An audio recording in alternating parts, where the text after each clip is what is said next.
Frequent flyers to the U.S. better charge their devices before they arrive at the airport. Today, the TSA announced travelers may be required to power on all electronic devices during security screening.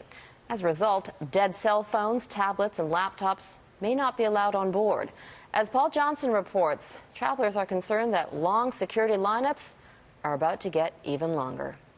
The new screening rules are simple, but potentially very inconvenient. Turn it on or don't get on. Well, that's pretty screwy, yeah.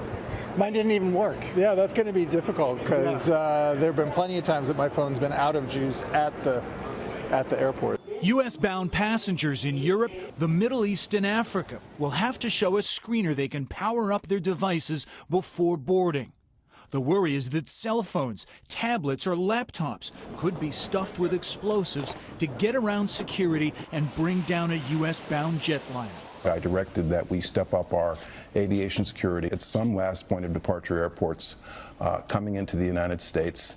This is not something to overreact to or over-speculate about, but it's something we felt was necessary. A top concern is the Yemen-based bomb maker Ibrahim al-Asiri, the alleged mastermind of the 2009 underwear bomb attempt, and a plot that had explosives hidden in ink cartridges.